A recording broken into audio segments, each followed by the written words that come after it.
আসসালামু আলাইকুম, সবাই কেমন আছেন? আজকে উস্তা দিয়ে শিং মাছ দিয়ে রান্না করব। তো তার মধ্যে বলে রাখি, যদি আমার ভিডিওর কোনো অংশ ভালো লেগে থাকে তাহলে সাবস্ক্রাইব করে আমার পাশে থাকবেন। তো আমি এগুলো দেশি উস্তা নিয়ে নিয়েছি দেখুন, আর শিং মাছ নিয়েছি। তো ফার্স্ট উস্তাটাই হচ্ছে নষ্ট, দেখেন উপর দিয়ে দেখতে ভালো কিন্তু উস্তাগুলা ভিতরে নষ্ট ছিল বেশিরভাগই, যার কারণে হচ্ছে আমি আবারও চা নিয়ে নিয়েছি কিছু, আর এই দেখেন বেশিগুলোই হচ্ছে নষ্ট। তো এখন হচ্ছে সবগুলো উস্তা একটা বাটিতে নিয়ে লবণ আর হলুদ দিয়ে কিছুক্ষণ হচ্ছে এটাকে মাখিয়ে রাখবো, যাতে তেতো ভাবটা চলে যায়। তো এখানে আমি একটা আলুও কেটে নিয়েছি ঝোল করার জন্য।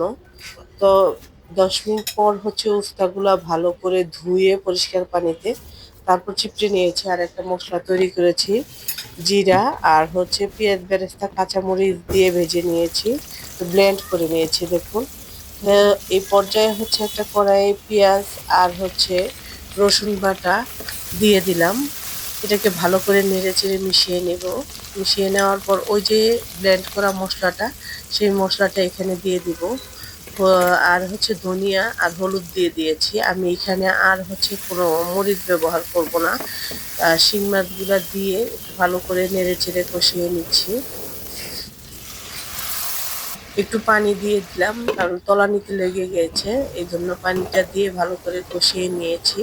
তো এই পর্যায়ে হচ্ছে আমি শিং মাছগুলো উঠিয়ে নিব, কারণ আলুর সাথে শিং মাছ দিলে ভেঙে যাবে। তো আলুটা আমি 95% সিদ্ধ করে নিব। দেখুন আলুটা আমার মোটামুটি সিদ্ধ শেষ। এই পর্যায়ে আমি উস্তাগুলা দিয়ে দিয়েছি, কেটে রাখা উস্তাগুলা দিয়ে তারপর কিছুক্ষণ কষিয়ে নিব। এই পর্যায়ে হচ্ছে গরম পানি দিয়ে দিচ্ছি। যেহেতু উস্তা আলু আর শিং মাছের ঝোল, তো পানিটা একটু বেশি দিয়েছি। আর এখানে হচ্ছে শিং মাছগুলা দিয়ে দিলাম দেখুন। দেখতে আসলে ভীষণ মানে কালারফুলও হয়েছে এবং খেতেও ভীষণ টেস্টি। এটার যে ঝোলটা, সেটা খেতে অসাধারণ লাগে। তো আমি একটা সার্ভিং বলে ঢেলে নিচ্ছি দেখুন।